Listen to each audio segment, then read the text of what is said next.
Every town has its stories. Whispers of places you're told never to go.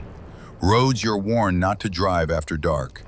Houses that stand alone, rotting in silence, waiting for footsteps that should never cross their threshold. This story is one of those places. A house buried deep in the woods, far from the safety of streetlights and neighbors. A house that doesn't just sit in the forest, it waits. They say it was built on cursed land, that families who lived there vanished without a trace, that travelers who sought shelter never returned. Some claim they hear voices when they pass by, whispers carried on the wind, begging them to come closer. Others swear the house moves, appearing where it shouldn't, watching from the shadows.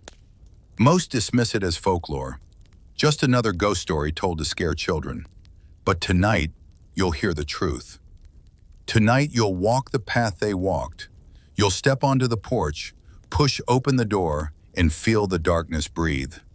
This is not just a story, it is a warning, because once you hear the whispers, the house already knows your name. The house in the woods. They move deeper into the house, their flashlights cutting narrow tunnels of light through the suffocating dark. Every step echoed too loudly, bouncing back from the walls as though the house itself was repeating their movements. Dust swirled in the beams, drifting like ash. The silence was unbearable. Not the silence of emptiness, but the silence of something listening. The living room was frozen in time. Furniture draped in yellowed sheets sagged under decades of weight. A grandfather clock stood in the corner, its hands frozen at midnight, yet faint ticking pulsed from inside. One of them lifted a sheet, revealing a rocking chair. The chair swayed slightly, though no one had touched it. In the kitchen, plates still sat on the table. Forks and knives were arranged neatly, as if dinner had been interrupted. A glass lay shattered on the floor, but the liquid stain beneath it was fresh, glistening as though spilled only moments ago. They whispered to each other, voices trembling, but the house swallowed their words. Upstairs, portraits lined the hallway. Faces of families long gone stared from cracked frames. But every face had been scratched out, gouged until only blank silhouettes remained. The gouges were deep, violent, carved with desperation. One of them found a diary on a dresser. The handwriting was frantic, the ink smeared. "They whisper at night. They want me to stay forever." The words chilled them. They tried to laugh, but the sound was hollow. A door slammed at the end of the hallway. They froze. Shadows stretched across the floor, moving where no one stood. The air grew colder. The whispers began, faint at first, then louder, circling them, pressing against their ears. The house was alive, and it was hungry. They stepped inside, and the house swallowed them whole. The air was damp, heavy, and smelled of mold. Dust floated in their flashlight beams, drifting like ash in a tomb. The silence was unbearable. Not the silence of emptiness, but the silence of something listening. Every creak of the floorboards echoed too loudly, bouncing back from the walls as though the house itself was repeating their movements. The living room was frozen in time. Furniture draped in yellowed sheets sagged under decades of weight. A grandfather clock stood in the corner, its hands frozen at midnight, yet faint ticking pulsed from inside. One of them lifted a sheet, revealing a rocking chair. The chair swayed slightly, though no one had touched it. They whispered nervously, but the house swallowed their words. In the kitchen, plates still sat on the table. Forks and knives were arranged neatly, as if dinner had been interrupted. A glass lay shattered on the floor, but the liquid stain beneath it was fresh, glistening as though spilled only moments ago. The refrigerator door hung open, its shelves empty, but the smell of spoiled food lingered. They tried to laugh, but the sound was hollow, bouncing back at them like mockery. Upstairs, portraits lined the hallway. Families long gone stared from cracked frames. But every face had been scratched out, gouged until only blank silhouettes remained. The gouges were deep, violent, carved with desperation. One of them found a diary on a dresser. The handwriting was frantic, the ink smeared. They whisper at night. They want me to stay forever. They tried to dismiss it, but the words chilled them. A door slammed at the end of the hallway. They froze. Shadows stretched across the floor, moving where no one stood. The air grew colder. The whispers began, faint at first, then louder, circling them, pressing against their ears. The house was alive, and it was hungry. They opened closets with old clothes still hanging, stiff with dust. A child's toy lay under a bed, its eyes missing. A clock ticked upstairs, though no one had wound it. Every sound echoed too long, as if the house repeated it back. They tried to leave, but the front door resisted. It opened only a crack before slamming shut again. The house wanted them inside. And the house always got what it wanted. They moved deeper into the house, their flashlights cutting narrow tunnels of light through the suffocating dark. Every step echoed too loudly, bouncing back from the walls as though the house itself was repeating their movements. Dust swirled in the beams, drifting like ash. The silence was unbearable, not the silence of emptiness, but the silence of something listening. The hallway stretched longer than it should have. They counted their steps, but the end never seemed closer. Wallpaper peeled in long strips, revealing wood beneath that looked scorched. A faint smell of smoke lingered, though no fire had burned here for decades. One of them whispered that the house was breathing.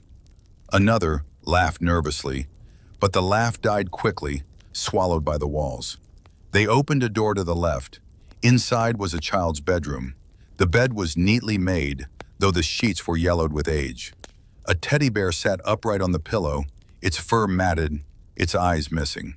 On the wall, crayon drawings were pinned, stick figures of a family, smiling. But each drawing had been defaced, the faces scribbled out with violent strokes. The air was colder here, heavy with something unseen. One of them touched the teddy bear. Its head tilted slowly, as if acknowledging the touch. They dropped it instantly, heart pounding. The bear remained tilted, staring with empty sockets. They left the room quickly, but the hallway seemed different now. The portraits on the walls had changed. Where before the faces were scratched out, now the frames were empty, glass shattered, canvases gone. Only dust outlines remained, as if the images had been stolen while they explored. A door slammed behind them. They spun, but the hallway was empty. Shadows stretched unnaturally long, reaching toward them. The whispers began again, faint at first, then louder, circling them, pressing against their ears. The words were indistinct, but the tone was unmistakable. Warning, anger, hunger. They tried to laugh it off, but their voices trembled. One of them suggested leaving, but when they reached the front door, it resisted. It opened only a crack before slamming shut again, rattling the frame. They pulled, pushed, but it wouldn't budge. The house wanted them inside, and the house always got what it wanted. They turned back, deciding to explore further, hoping for another exit. The dining room was next. A long table stretched across the room, covered in dust. Plates were set neatly, silverware arranged, glasses filled with murky liquid. The chairs were pulled out, as if waiting for guests. Cobwebs hung from the chandelier, swaying slightly though no breeze stirred. One of them reached for a glass. The liquid inside rippled, though the glass hadn't been touched. They stepped back, heart racing. The chandelier flickered, light bulbs glowing faintly for a moment before dying again. The room fell into darkness, save for their flashlights. They moved on, into a study. Books lined the shelves, their spines cracked, pages yellowed. A desk sat in the center, papers scattered across it. The handwriting was frantic, words repeated over and over. Don't listen. Don't listen. Don't listen. The pages trembled as if stirred by breath. They leaned closer, and the words shifted, rearranging themselves into new sentences. They are here. They will stay. The flashlight beams flickered. For a moment the room seemed full, shadows of people standing between the shelves, watching silently. When the light steadied, the room was empty again, but the feeling remained they were not alone. They climbed the stairs to the second floor. Each step groaned, threatening to collapse. The banister was sticky, damp with something they couldn't identify. At the top, the hallway stretched endlessly, lined with doors. They opened one at random. Inside was a bathroom. The mirror above the sink was cracked, but reflections stared back, not theirs, but faces they didn't recognize. Pale, hollow-eyed, mouths open in silent screams. The sink dripped steadily, though no water line was connected. The tub was filled with murky water, rippling as though something moved beneath the surface. They backed away, slamming the door shut. They opened another door, a nursery. The crib was empty, but the mobile above it spun slowly, creaking. A lullaby played faintly, though no music box was visible. The sound grew louder, distorted, until it was no longer a lullaby, but a shriek. They fled the room, slamming the door behind them. The shriek cut off instantly, leaving only silence. The hallway seemed longer now. They counted doors, but the numbers didn't add up. They had passed 6, but when they turned back, there were 12. The house was shifting, rearranging itself. Trapping them deeper inside, they gathered in the hallway, whispering frantically. One of them insisted they leave immediately, but another argued they should keep exploring, find another way out. Their voices rose, echoing too loudly, bouncing back distorted. The house was listening, and the house was pleased. They opened one final door. Inside was a bedroom. The bed was neatly made, but the sheets were stained dark. On the nightstand sat a candle, burned down to nothing. The walls were covered in writing, carved deep into the plaster. Forever, forever, forever. The words pulsed faintly, glowing in the flashlight beams. They stepped closer, and the glow intensified. The whispers grew louder, circling them, pressing against their ears. The house was alive, and it was hungry. They descended into the basement. The stairs groaned under their weight, each step threatening to collapse. The air grew colder, heavy with damp earth and mildew. Their flashlights flickered, beams cutting through the thick darkness. The walls were scarred with claw marks, deep and jagged, as if something had tried to escape. A single light bulb hung from the ceiling, buzzing faintly, swaying as though disturbed by unseen hands. Then, without warning, one of them screamed. His flashlight hit the floor, rolling in circles, beams spinning wildly across the walls. When the others reached the bottom, he was gone. No trace, just silence. They called his name, voices trembling, but the basement swallowed their cries. The claw marks seemed deeper now, fresher, as if carved moments ago. The air pressed against their lungs, suffocating. They backed away, stumbling up the stairs, desperate to escape. But when they reached the top, the door slammed shut.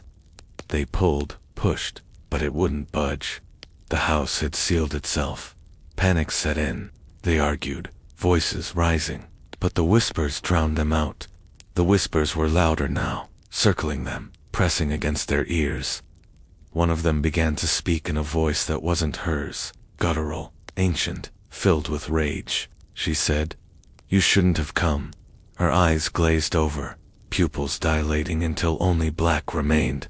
Her mouth twisted, words spilling out in languages they didn't understand. The others pulled her away, shaking her, begging her to stop. But the voice wasn't hers anymore. It belonged to the house. From then on, the house hunted them. Footsteps followed in empty hallways.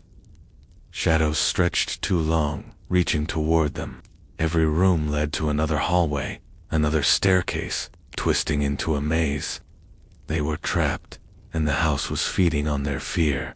They tried different doors, each leading back to the same hallway. They counted steps, but the numbers never added up. 10 steps forward, yet somehow they were back where they started. The house was folding in on itself, rearranging its bones to keep them inside. A mirror hung crooked on the wall. They looked into it, but one reflection was missing. 3 stood before the glass, but only 2 stared back.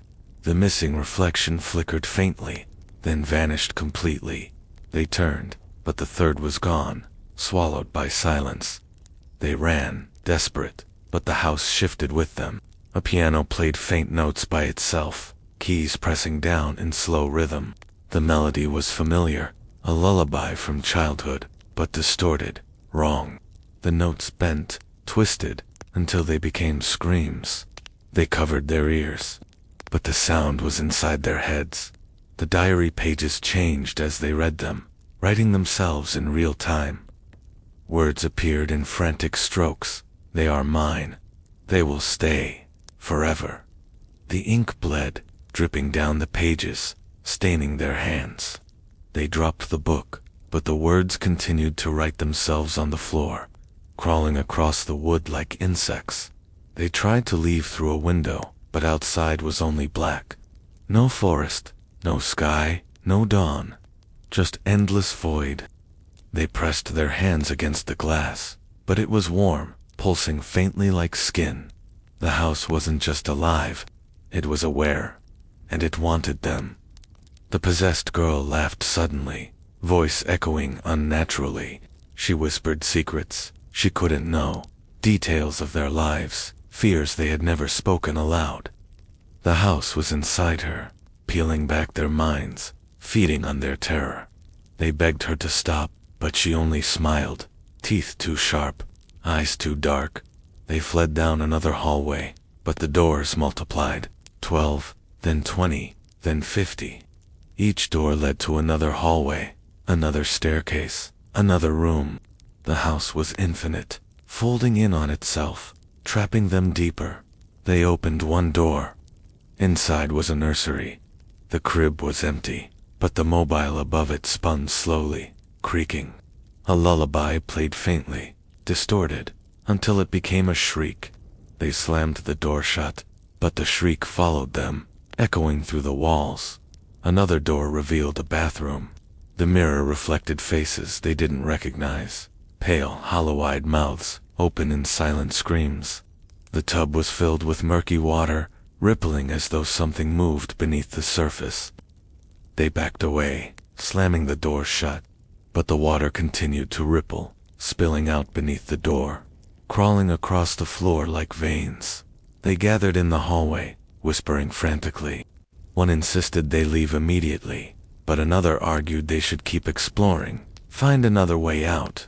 Their voices rose, echoing too loudly, bouncing back distorted. The house was listening, and the house was pleased. The possessed girl spoke again, voice guttural. "It's too late. You belong to me." Her body convulsed, limbs twisting unnaturally. The others screamed, pulling her away, but the house laughed, not with sound, but with silence so deep it crushed them. Asterisk, they realized then, the house wasn't just haunted. It was alive, and it was hungry. One by one, the house claimed them. It didn't happen with screams or violence at first. It happened quietly, almost gently, as though the house was simply reclaiming what was already its own. The first was swallowed by the shadows. He turned a corner, and the hallway stretched longer than it should have. His flashlight beam flickered, then died. When the others followed, the hallway was empty. No trace, no sound, just silence. The second was taken by the walls. She pressed her hand against the plaster, desperate to steady herself. The wall pulsed beneath her palm, warm, alive. Before she could pull away, the wall opened, folding around her, swallowing her whole. Her scream was muffled instantly, as though she had never existed. The last survivor clutched the diary, hands trembling. She read aloud, voice breaking. "The house feeds on fear. It keeps us here." But the words only made the whispers stronger. The walls shifted, doors vanished, and the house twisted into a labyrinth. Every hallway led back to the same room. Every door opened to the same nightmare. She ran, desperate, but the house folded in on itself, rearranging its bones to keep her inside. The air grew heavier, pressing against her chest, suffocating. Her flashlight flickered, beam narrowing until it was swallowed by darkness. She screamed, but the house swallowed her voice. The entity reveals itself, and then the entity revealed itself. A figure made of shadow, rising from the walls, stretching across the ceiling. Its form was indistinct, shifting constantly, but its eyes were clear, hollow, endless, filled with hunger. Its voice was everywhere, inside her head, inside the house itself. "Stay, forever." The words echoed, vibrating through the walls, rattling the floorboards. She covered her ears, but the voice was inside her, burrowing deep, clawing at her mind. She screamed, clawed at the walls, desperate to escape. But the house laughed, not with sound, but with silence so deep it crushed her. She hid in a closet, heart pounding. The air was thick, suffocating. She heard breathing outside, slow, deliberate, patient. She pressed her hand against the door, but the wood pulsed beneath her palm, alive. She closed her eyes, praying it would pass. But when she opened them, the closet was full. Faces stared back at her, pale, hollow-eyed, mouths open in silent screams. They were the ones who had come before, trapped forever inside the house. Their eyes followed her, accusing, pleading. She screamed, bursting out of the closet, stumbling into the hallway. The house tightens its grip. She found old photographs scattered across the floor. Faces stared up at her, faces she recognized, her friends, smiling, alive, captured in moments that had never happened. The photographs were wrong. They showed her friends inside the house, sitting at the dining table, laughing, eating. They showed them in the nursery, rocking the crib. They showed them in the basement, carving words into the walls. The diary burned in her hands, though no flame touched it. The words rearranged themselves, frantic strokes spelling out her name. "You belong to me." She dropped the book, but the words continued to crawl across the floor, spelling themselves in ink that dripped like blood. The house was alive, and it wanted her. She ran, desperate, but the house folded in on itself. Hallways stretched endlessly, doors multiplied, stairs led nowhere. The entity followed, shadows stretching, filling the rooms. Its voice was constant now, whispering, screaming, laughing. "Stay, forever." Light poured in, blinding, warm. She stumbled forward, collapsing onto the ground. The house roared behind her, furious, but the door slammed shut.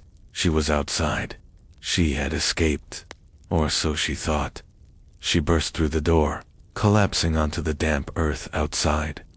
Dawn was breaking, pale light spilling across the clearing.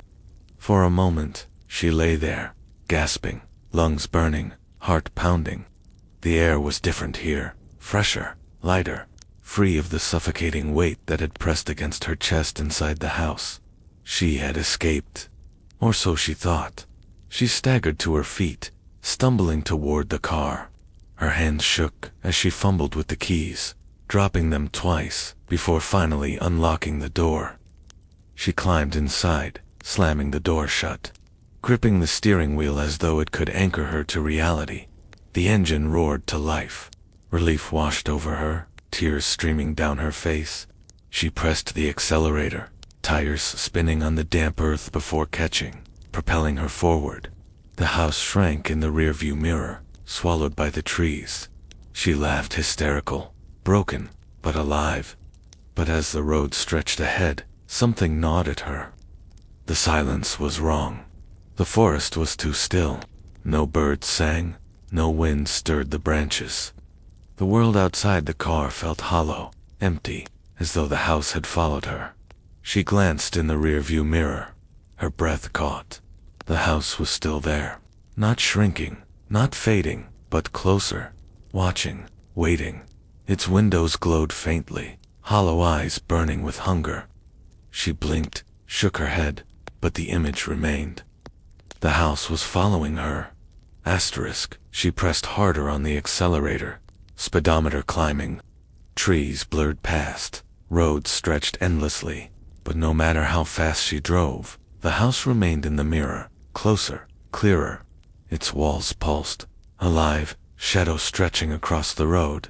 She screamed, slamming her fist against the dashboard. The radio flickered on, static filling the car.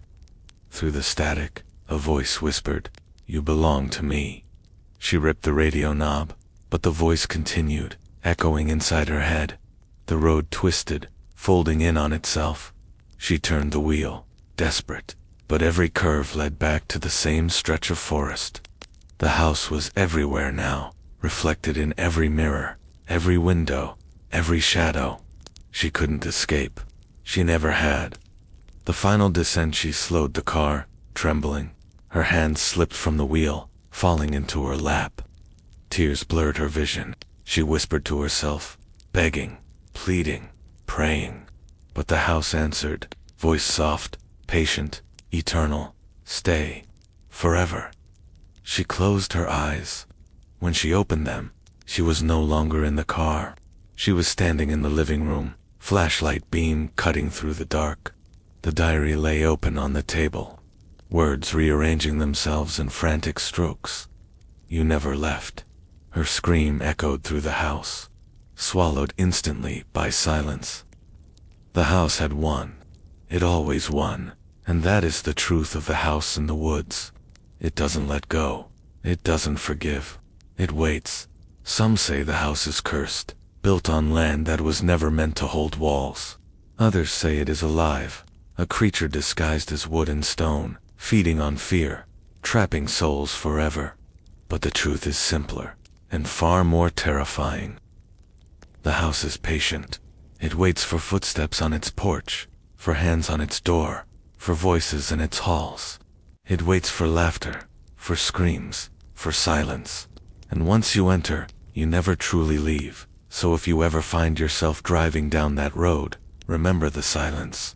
Remember, the whispers end, so the story ends. Or perhaps it doesn't. Because the house in the woods is not just a place. It is a hunger, a shadow, a silence that waits for anyone who dares to listen. Maybe tonight, you'll dream of it. Maybe, tomorrow, you'll drive down a road you don't recognize, and the trees will seem too quiet. Maybe you'll see a house where no house should be. And if you do, remember this story. Remember the whispers. Remember the warning, because once you've heard the tale, the house already knows your name. If you felt the house watching you tonight, tell me in the comments what you heard. Did the whispers reach you? Did the silence feel heavier? Share your thoughts. If you dare, and if you want more nights like this, more stories that linger long after the lights go out, stay with me, subscribe, and let's keep walking deeper into the dark together.